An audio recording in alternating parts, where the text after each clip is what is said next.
Si Brother Jay. Lamang. Alright, ayun po tayong lahat. And let us open our Bibles please to John chapter 3. Amen? Ayan, so John chapter 3 po tayo.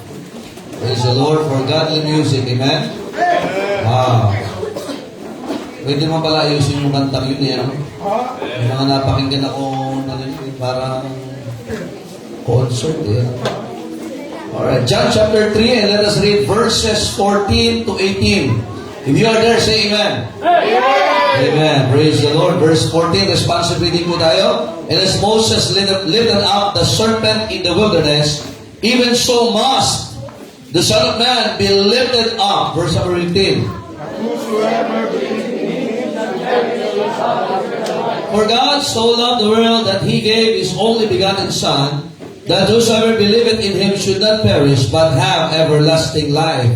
For God sent not His Son into the world to condemn the world, but that the world through Him might be saved. Yan, nauna ka, Joel, ha? Okay, last verse tayo, verse 18. Go!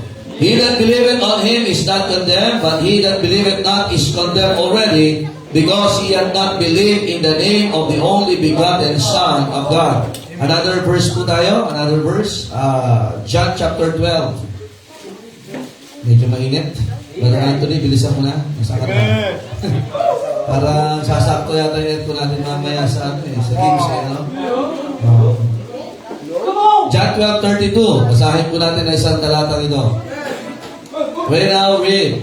And if I be lifted up from the earth, will draw all men unto me. Amen. Now, ang mensahe po natin is, let us lift up Christ. Amen. Amen. In this season, kanina dapat we celebrate Christmas. Amen. In the biblical way. Amen.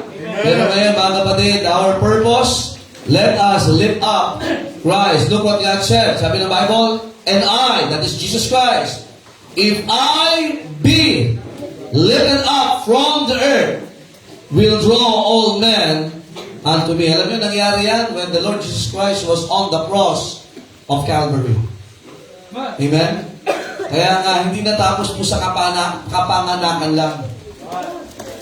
Siya ay ipinako sa krus. Are you listening, amen? Siya yung namatay, nadanak ang dugo, inilibing at muli nabuhay. Now, the result of that is will draw all men unto me. Kaya nga dapat, mga kapatid, ang tao ay nailalapit kay Kristo. Amen? Kaya nga tayo ngayon nawa ay magpagamit sa Diyos. Pag sabing lift up, we place Him on a high position. Amen? Tayo po'y manalangin. Panginoon, salamat po sa inyong biyaya. Help us as we study your words and give us what we need. In Jesus' name we pray. Amen. Thank you, Miss Casey. Amen? So, yung pong mga kailangan po ng electric pan. Isa lang yung kaya naman natin eh. Bago kulihan. Now, alam na mga kapatid, ang Panginoong Kristo ay hindi lang ipinanak, hindi lang tayo nagkaroon ng Kapaskuhan, but Christmas is finished already doon po sa krus ng Kalbaryo. Amen? Kaya tayo nagpapasalamat sa Panginoon na si Kristo ay nagsakripisyo para po sa atin. Amen? Christmas is not complete if the Lord Jesus Christ ay hindi po siya nabayubay doon sa krus ng Kalbaryo. Kaya nga dapat natin maunawaan, mga kapatid, as believers, as saved person, or as a church, we have a responsibility to live Christ. Amen? It is not for us to live somebody's name. It is not for us to live even the name of the church. Amen? But the name of the Lord, Jesus Christ. Alam nyo, maraming tao ngayon ang gustong ilagay ang kanilang pangalan sa pedestal. Are you listening, man? They want to be known, they want to be popular, and even, sad to say, even pastors and even prominent people wants to replace that name that should be lifted up. No, kaya nga sa simbahan, we need to understand, it is not me, it is not you, it should be Christ that must be known. Amen? Amen? Kaya nga napakahalaga na ito po ay ating pumas pagkat ang tangi lang po na nagkaroon ng substitutionary para sa atin, substitution, ay ang Panginoong Kristo. Siya ang kumatawan, siya ang umalili, siya ang gumanap. Si Kristo ang nagbayad ng ating mga kasalanan. So when He was lifted up, we got saved. When He was lifted up, mga kapatid, He became our substitute. Amen? Kaya nga, salamat sa Panginoon, hindi lang Pasko, but that Christmas at Calvary, that Jesus Christ became our substitute. Dapat ikaw at ako ang mamamayumay sa pusang Kalbaryo. Dapat tayo magbabayad sa impyerno. Tayo dapat yung hahagupitin. Tayo dapat yung sasamakin. Tayo dapat mga kapatid yung sasaktan. Tayo dapat yung tatalikulan. But the Lord Jesus Christ became our substitute. In Romans chapter number 5, let us read our Bibles, please. Kaya wala tayong pwede ipagmalaki. Amen? Kahit malaki tayo. Amen? Romans chapter 5, verses 6 to 8. Are you still there? Amen? Gusto na konti mga kapatid. Mamaya sa games daw, malamig na yan. Amen? Romans chapter 5, verses 6 to 8. The Bible says, for when we were yet without strength, in due time, Christ died for the ungodly. Kaya nga, walang pwedeng magmalaki mga kapatid. Nandiyan mo ba kayo, amen? Si Kristo ay namatay para sa mga hindi makadiyos. Salamat. Si Kristo ay namayubay para sa mga hindi makadiyos. Kaya nga, wala pwedeng malaki na ako pupunta sa langit kasi mabait ako. Kasi religyoso ako. Kasi marami akong binigyan ng regalo tuwing Pasko. No, Christ died for the ungodly. Malagay ko, nagkakaunawan tayo pagsabing ungodly. Walang takot sa Diyos. Hindi ka makadiyos. So, ibig sabihin, tayo pare-parehas ay salbahe. Amen? Verse 7, for scarcely for a righteous man will one die, yet peradventure for a good man some would even dare to die. But look at this verse 8. But God commended His love toward us in that while we were yet sinners, Christ died for us. Are you listening? Christ died for us. He was born to die. Amen? For Him to become our substitute. That's why we believe on the substitutionary sacrifice of the Lord Jesus Christ. Siya yung pumalit. Walang tao na pwedeng pumalit para sa kalagayan natin. Si Kristo lang ang gumawa niyan para sa atin. Hindi ba tayo nagpapasalamat mga kapatid that He became our substitute? Also, He was lifted up not just to become our substitute. Jesus Christ was lifted up to become our Redeemer. Redeemer. Galatians 3:13. Ano sabi ng Bible? Galatians chapter 3 verse 13. Sa Tagalog ng Redeemer ay manunubos. Sino ba ang tinutubos? Ano ba ang kalagayan ng kailangang tubusin? Yung mga sanay dyan sa sa sanglaan. Amen. Sino ba ang tinutubos? Yung mga may sala, nakasanla, at naghihintay na lang ng bayad. Sa John 3:18, He that, ano sabi nung binasa natin kanina sa John 3:18? Believer is not, but he that believeth not is condemned. Kaya nga ang tao na wala pa kay Kristo, siya ay may hatol. May hatol siya. At ang pwede lang makatubos sa kanya sa kalalagayan na kanyang kinasasadlakan ay si Kristo. Galatians 3:13, ano sabi ng Biblia? Christ hath redeemed us from the curse of the law. Now, listen to this. Ang taong hindi pa ligtas, ang taong wala pa kay Kristo, nasa ilalim ng sumpa. Ulitin ko po. Ano pa sa Tagalog ng curse? Sumpa. Nandiyan ba ba kayo, amen? Hello? Ano sabi ng Bible? Tuloy po natin. Being made a curse, hindi po siya nagmura. Pero siya po ang lumagay sa posisyon na dapat ay tayo ang naroon.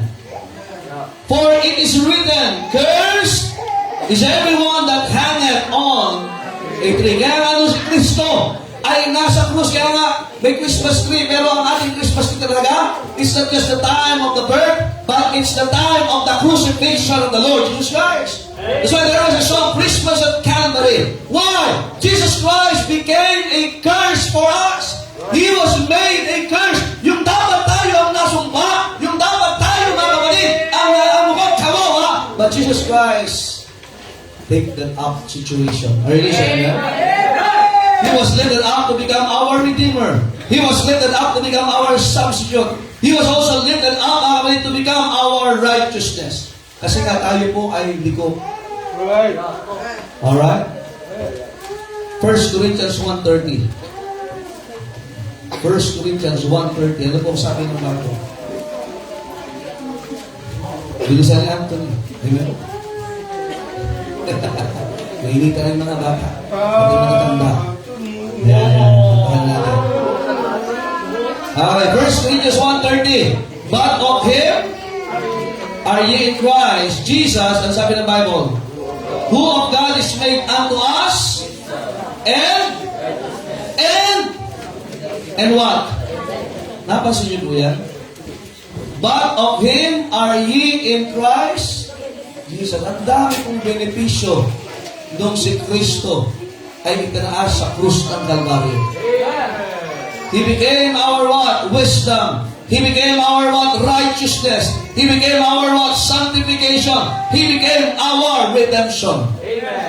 Kaya nga salamat sa Panginoon, mga kapatid. He was lifted up to become our righteousness. Also, He was lifted up that we might have His peace. Siya po ay nung ipinako sa krus sa Kalbaryo, ang dulot po niya na hindi lang po tayo, He became our substitute, our Redeemer, our righteousness, but He became, mga kapatid, He Himself, at magkaroon po tayo ay hindi pwede kasama ang Diyos sa langit. Nandiyan po ba kayo, amen? Natin sa Ephesians chapter 2. Ganyan niyo po, Ephesians chapter number 2. Okay pa sa introduction natin, amen? More. More na kayo, ha? Do all things without murmurings, amen? Ephesians chapter 2, verses 14 to 15. Kasi kailangan tama yung ating pananaw. Amen? Ephesians chapter number 2, verses 14 and 15. Ano sabi ng Bible? Ha? Oh, tuloy. For He is our peace, who hath made both one and hath broken down the middle wall of what? Partition between. Kasi pag wala talaga sa Panginoon, mga kapatid, imagine a person that saved, he is at war with God. Amen. Mahirap. Ang Pilipinas kapag nakipag-gera sa China, ubus tayo dito, mga kapatid. That's right. Nandiyan po ba kayo, amen? Bakit may mga asmang naman daw tayo dito, tsaka ano yun? Mga syoko, amen? Oh, amen. Air Force, aswang. Sa dagat, syoko. Sa... Jezebel. Ha? Pero tingnan nyo, ha? Kapag matindi yung kalaban, matindi yung kaaway, ay talagang delikado. How much more? Being at war with God. Kaya nga, tingnan nyo ho, help! God had given us an example. Nung pinakulan niya ang impyerno, mga kapatid, sa Sodom at Gomorrah. Right. He brought hell to the Sodom and Gomorrah. Are you listening, man? Amen. He can bring hell. He can lose the powers of hell. Kaya matindi, mga kapatid, kung ang tao ay hindi makakakilala kay Kristo, he will be at war with God. And remember this, no one can win against God. So we have peace with God. But ang sa blessing nyo tayo kasi the peace of God which passes all understanding. Yan ang may meron tayo ngayon. And even Apostle Paul said to the Ephesians, He is our peace. Now, Jesus Christ is the Prince of Peace. Kaya nga kung wala si Kristo, walang totoong kapayapaan. Kaya yung prayer natin, Thy kingdom come. Kaya kung ang bawat pusong may Kristo, yan ay kaharian ng Diyos. Kaya kung ang tao ay walang Kristo sa puso, Merry Christmas yan ang Merry Christmas, pero hindi yan ang langit, kapatid. Walang kapayapaan yan. There will be no rest for the wicked. In hell, mga kapatid, walang kapayapaan. In hell, there is no rest. That is the punishment of God. That's why Jesus Christ is our peace. Who had made both one and had broken down the middle wall of partition between us. Verse 15. Having abolished in His flesh the enmity. Imagine, nung si Kristo nabayubay sa krus, kaya nga, kailangan niyang ipanganak sapagkat ang Diyos ay Espiritu. At ang Espiritu yung walang laman, walang buto, walang dugo. Kaya nga si Kristo miraculously, kailangan niyang magkatawang tao. In 1 Timothy 3:16, God was manifest in the flesh. Why, mga kapatid? Because the enmity which is sin will be abolished through His flesh. Kung hindi mababayubay ang kanyang katawan, kung hindi madadalag ang kanyang dugo, there is no victory for man. Kaya sa 1 Corinthians chapter 15, ang taong hindi ligtas, he will experience what? Not just the wrath of God, but also, mga kapatid, he will experience alone. Alam nyo, ang pinaka-worst na mangyayari, imagine sa tao, ang tao nasa impyerno, ang dami nila doon, pero pakiramdam nila, nag-iisa sila. Nandiyan pa ba kayo? Pero ang Kristiyano, ang anak ng Diyos, nandiyan pa ba kayo? Amen? If God be for us. We're listening now, amen? Who can be against? Sabi ng Panginoon, I will never leave thee, nor forsake thee. Look at the example of Shadrach, Meshach, and Abednego. They are in the furnace of fire. Mas mainit pa sa panahon natin ngayon. And yet kasama nila ang anak ng Diyos. Amen? Stephen was alone. He was surrounded by people that marched against God. And yet, he felt secure. And the Lord Jesus Christ was watching from heaven. Remember this, mga kapatid, na sa Panginoon, in His flesh, kaya nga, just imagine when he was a baby. Ang cute-cute niya. Parang may mga baby tayo dito sa inyo. Pero pagka tumanda na, hindi na cute ang balat nila. Amen? Magaspang na ho. Amen? Sample! Okay? Look at this, verse 17. Even the law of commandments contained in ordinances, for to make in himself of twain one new man, so making what? Nakita niyo po? Yes. Huwag kayo matulog. Tingnan niyo yung talata. Amen. Huwag kayo matulog. Tingnan niyo yung talata. So making peace. Kaya nga when Jesus Christ was lifted up, He became our substitute. He became our Redeemer. He became our righteousness. And we will have peace. And also, pag alam nyo, nung si Kristo, when He was lifted up, alam nyo, may Pasko talaga ang Kristiyano. Naramdaman natin talaga yung tunay na pag-ibig. Amen. Yan sa konteksto po sa John chapter 3, ha? Matatapos na po ako, mga 3 oras na.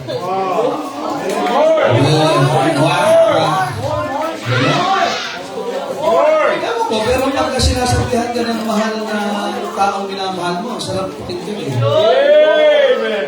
Kaya mas more ito, whenever we read it, sa verse 14, and as Moses lifted up the serpent in the wilderness, even so must the Son of Man be lifted up.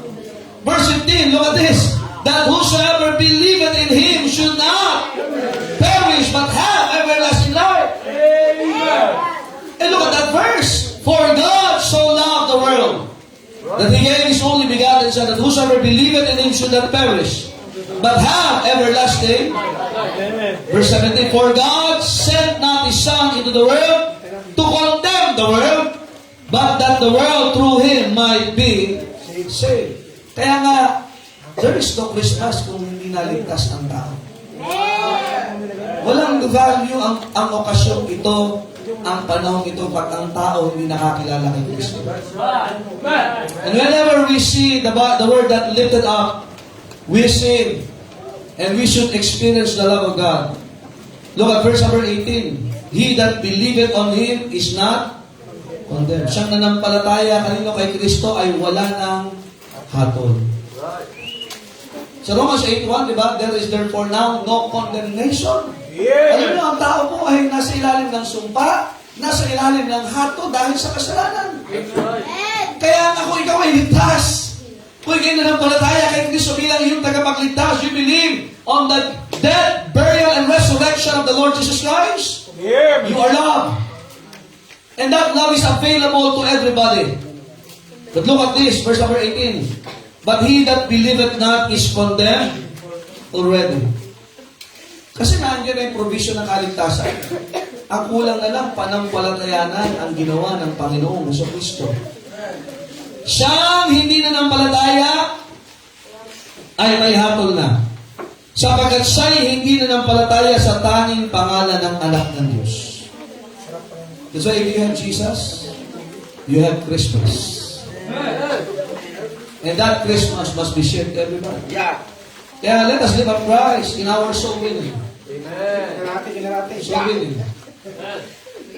Kaya ulitin ko mga kapatid, itong panahon ito, sana mamaya mag-enjoy tayo sa kaguluhan mamaya. Kaguluhan, kainitan. Pero nawa, itong panahon ito, mag-soul winning tayo mga kapatid. Ito ang testimony kanina ni Uriel. Pero nag-preach sa school. Sometimes, may mga tao sa simbahan, akala mo parang tatahimik, parang walang magagawa. But they know that they are loved by God. And that love must flow through them. And imagine our students, ilan yung mga record ngayon, na itong mga estudyante ito, na tumayo sila in Christmas party, and they share the gospel of love. And that's Merry Christmas. Imagine, lumampas yung Christmas party mo, wala ka man lang. Matindi pa, sumayo ka ng budoks. Nakaback up ang dole sa mga nagtatrabaho. Bawal piliting sumayaw.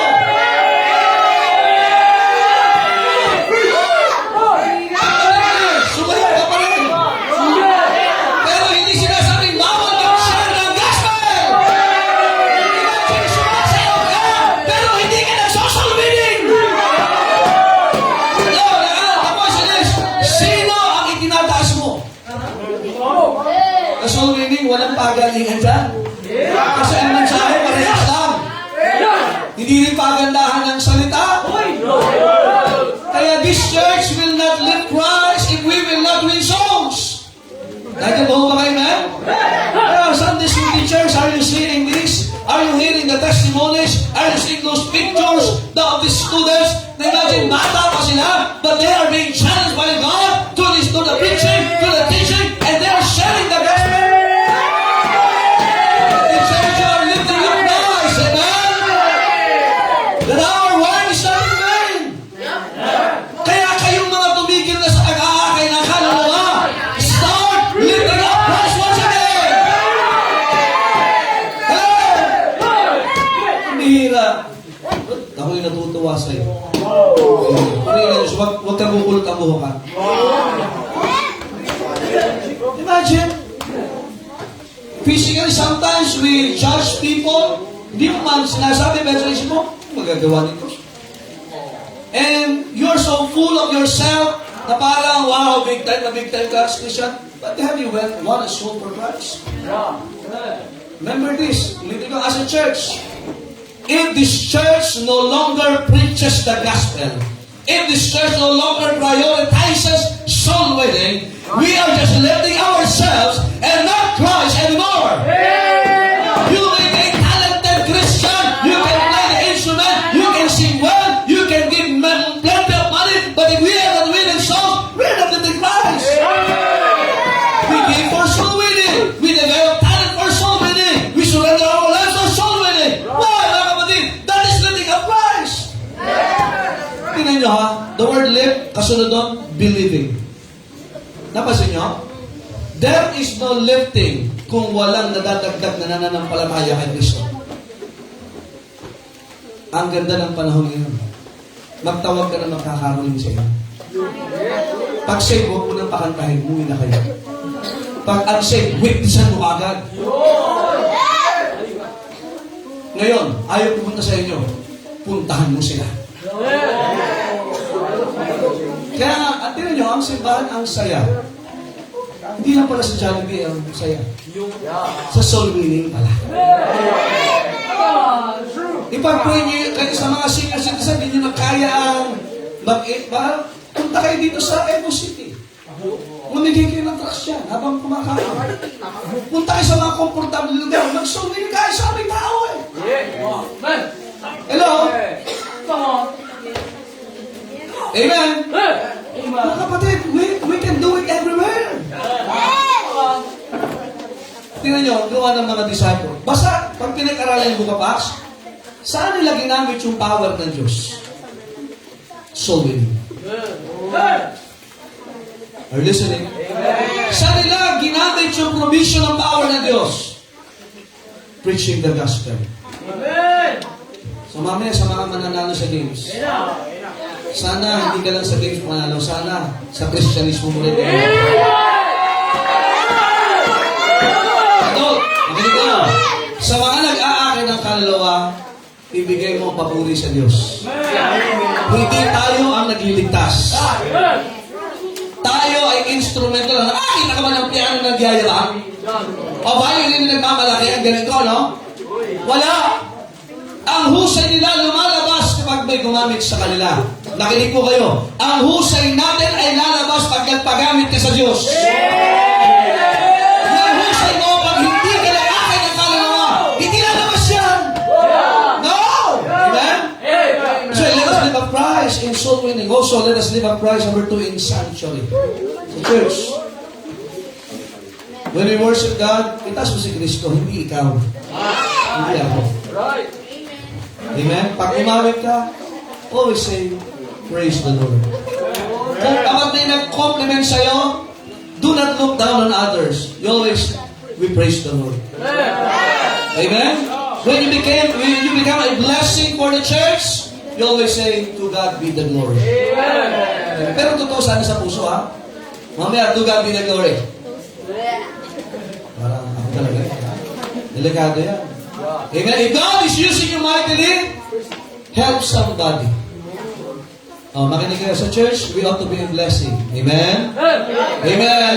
Let us live a prize in our sanctuary. Kasi church, saan ka magagamit? Saan ka magagamit? Amen? Kaya mamaya, kahit sa game, walang magmumura, ha? Dito ka lang, ha? Nasa church pa rin po tayo. At kahit ikaw ay wala dito sa lugar na to, ang church ay tao. Kahit nasa ibang lugar ka, dala mo ang pananampalataya na binigay sa iyo ng Panginoon. Itaas natin ang Panginoon sa trabaho kung sino pinakamasipag, ikaw. Huwag kang patama. Amen? Hindi sa trabaho, ikaw yung pasaway. Sa school, ikaw yung lagi nalista sa maingay. Yan. Ito na matindi. Makinig ka. Alam niyo, being a member of the church, magiging blessing ka pag sa bahay niyo tumutulong ka sa gawain. Sa eskwelahan, ikaw ay nakakakuha ng mataas na marka at maayos na patotoo. Amen? Sa trabaho, maganda, ikaw ay napopromote at ikaw ay nagiging magandang patotoo. Kahit saan pumunta nga kapag, you are part of the church. Amen? Lastly, we live a Christ that is in soul winning sanctuary, but also in service. In service. Kumusta na, mga kapatid? We live a Christ pag hindi ka nagsasinungaling. Amen? Sabi, more games. But service. Amen? Service. Romans chapter 12. Bisan nyo, para matapos tayo. Hindi saan ko niya. Romans chapter 12, verse number 1. Ano sabi ng Bible? I beseech you therefore, brethren, by the 12:1, by the mercies of God, that ye present your bodies a living sacrifice. So, makinig kayo. Kaya ang pagpaplano at paglilingkod habang buhay pa. Kasi lahat ang ginagawa natin dito, practice natin sa gagawin sa langit. Amen. Sapagat ang ligtas, tanda natin, we might experience a physical death, but no longer a spiritual death. So we are alive to God. Amen? Holy, acceptable unto God, which is your reasonable service. Kaya nga, pag hanap tayo ng paglilingkod, Pastor, iba ang schedule ko, Pastor. You teach children, you teach people, you disciple people, you bring people to Christ, you bring people to church, amen? You participate here. Walang ministry na maliit sa gawain ng Diyos. Yeah. You fulfill yours. I will fulfill mine. And all together we will say to God be the glory. Amen. Walang malaki, walang maliit. Amen? Ang alam ko lang nakalagay sa Bible, reasonable service. Hello? Verse number 2, and be not conformed to this world, but be ye what? Transformed by the renewing of your mind. If you are a servant of Christ, dapat nababago po tayo ng salita ng Diyos. Amen. Yung kaisipan natin nababago, that ye may prove what is the good and acceptable and what? Perfect will of God. So, anong kalooban ng Diyos? Maglingkod. Salamat po sa mga nagluto, naglinis, kanina sa mga bata sa likod, maayos, nagtatraffic. Lahat po yan mahalaga, nag-decorate. Lahat yan, nanundo kayo, maaga kayo gumising, nagbigay ka dyan, nagsasacrifice ka. Every time you give, ang inisip mo makatulong sa gawain para yung paglilingkod. Now, remember this, ang daming variety na pwede natin gawin sa Panginoon. Kaya hindi tayo pwede magpalaki. Gawin lang natin dapat natin gawin. Amen? Kaya let us live up Christ. Itong panahon na to, mga kapatid, sayang naman kung hindi si Kristo ang may tataas. Amen? Tandaan nyo, yung nagmataas, nasa itaas na. Nung nagmataas siya, sino yan? Si Lucy. Fur.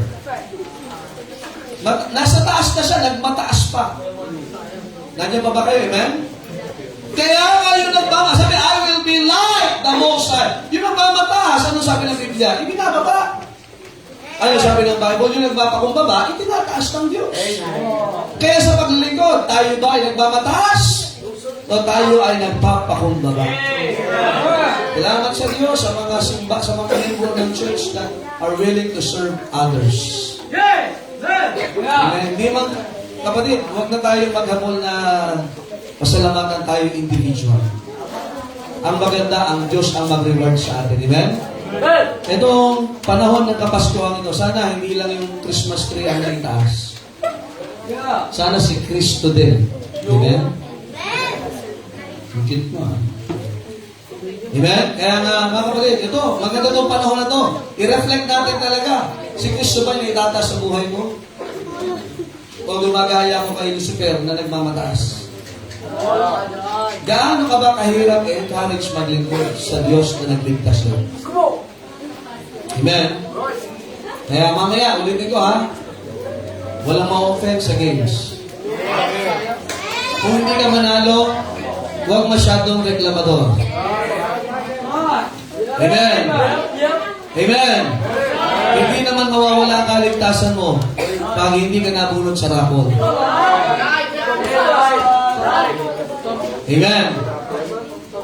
Pero let's enjoy lifting up Christ. Sa church, may Christian Bible Baptist Church de Veleta. Ang kaisipan ng puso natin, laging si Kristo ang itaas. Amen? Amen? Kaya nga sa simbahan, di pasikatan. Dapat magpagalo tayo sa Kanya. Tayo po tayong lahat. Panginoon, salamat po sa inyong salita. Salamat sa pagkakataon na may pangaral sa Thank you, God, for your power. Salamat, Panginoon, sa mga mananampalataya. May bless the invitation, O God, that we will make a decision that you will be lifted up in our soul, in our sanctuary, and in our service. Nawa bawat pamilya, bawat mag-asawa, bawat individual, bata, kabataan man, sa mga adult man, Panginoon, ang kaisipan ay kayo ay maitataas sa lahat ng larangan ng aspeto ng buhay na meron ko. Kung kami man ay may pagkukulang, Panginoon, sa inyo po, at kayabangan, Panginoon, nawa, ito po ay may subo sa inyo, upang sa panahon ito, ay talagang ang katotohanan na kayo dapat ang nakikita na itataas, ay makikita sa mga anak po ninyo, sa anumang lugar, sa mga reunion na, sa family man, o sino mang makakasalamuha namin, that you will be lifted up. Bless the invitation, O God. In Jesus' name I pray. Amen. The altar is open, brethren. Tayo makipag-usap sa Panginoon. If your desire is to live up Christ, He was lifted up to be our substitute. He was lifted up to be our Redeemer, our righteousness. He was lifted up that we might have His peace. But this will be a decision as individuals to live upright in our... And we have the mission to preach the gospel.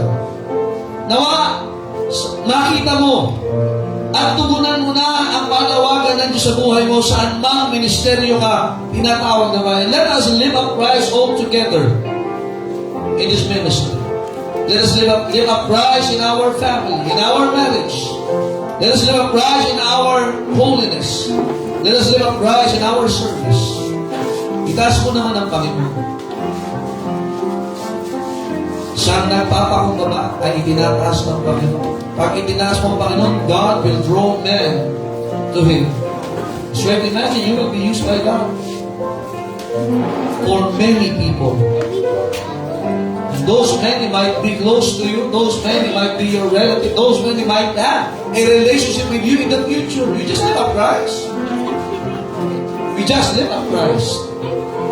It's not my name, it's not your name, it's not anybody's name, it must be the name of the Lord Jesus Christ. Marami nang mayabang sa mundo ko. Huwag na tayo sumanga doon. Maraming gustong magpataas, pero si Kristo yung nagpakumbaba. Kung Kristiyano tayo, si Kristo ang ating itaas at tayo magpakibot. Panginoon, salamat po sa inyong salita. May please bless the commitments, the decisions of thy people. Natawa, Panginoon, this season will, for this wonderful time that you have given us. In Jesus' name I pray. Amen. Thank you, please be seated. Are you blessed? Amen? Kaya nga sabi ng unang Baptist, kilala niyo sino yung unang Baptist? Si?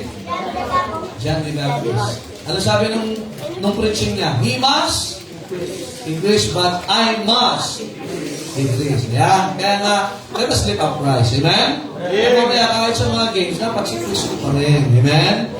Wala mag-aaway, ha? Wala magmura. Dapat magmahal sa Panginoon. Amen? Natutuho ba tayo? Amen? Sa ating giving, let us live up Christ also. Tawagin natin ang ating mga ushers. Bagong batch to, ha? Smell eh.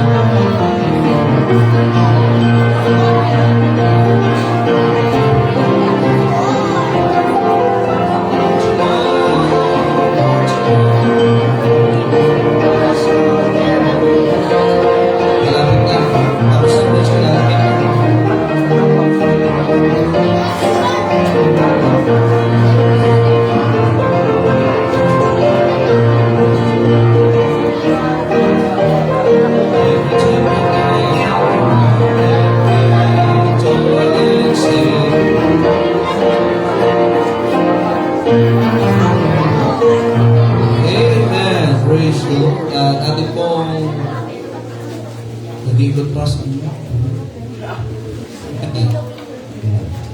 Bagong batch to, ha? Alam, prepare tayo. Pray natin sa Diyos, maraming sa Panginoon, pagkataon na report Panginoon, at sinunod Panginoon sa mensahe na pinadala Panginoon. Paalala po Panginoon sa amin na wala ba rin Panginoon pagbutihan, wala kayo ng kaluluwa.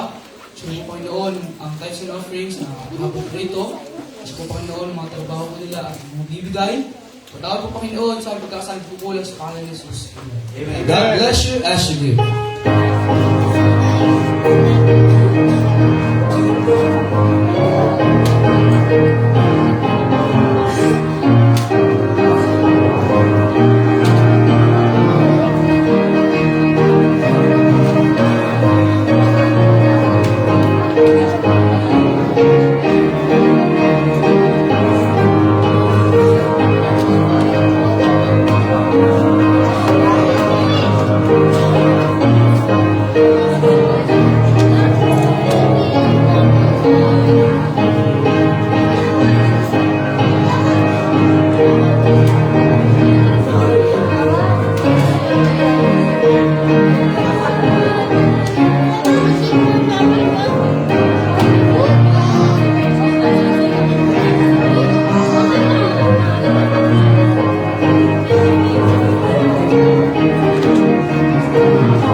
sa ating Father Anthony.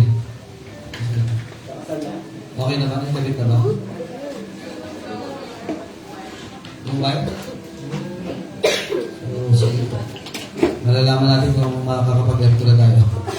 Okay, tayo po tayo lahat. Well, as we pagkatapos po ng ating closing prayer, ay pwede natin ayusin po yung mga upuan so that we can prepare for our fellowship. Medyo umiinit lang, ano?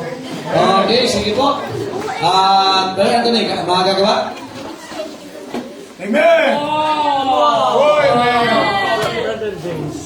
Kailangan ko sa Oh, Okay. Hindi po tayo may magsara sa panalangin. amen! Brother Sam, mag-closing prayer. Amen! Mag-pray yung kuryente natin. Tsaka yung mga gumagawa. Para malamig mamaya. Kamusta ka mamaya? Tayo ay manalangin. Heavenly Father, Lord God, again, we thank you again, O God, for the successful day na bigay Lord sa amin sa aming pagtitipon.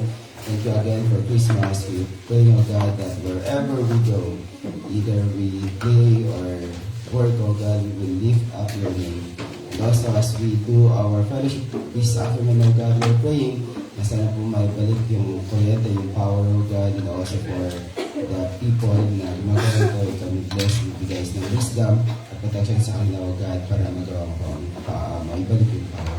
Again, thank you for the opportunity to have our fellowship for this day. Bless us, forgive us our sins. This we pray in Jesus' mighty name. Amen! Okay! Sige, makaisip po, sisimulan na kagad natin. Amen!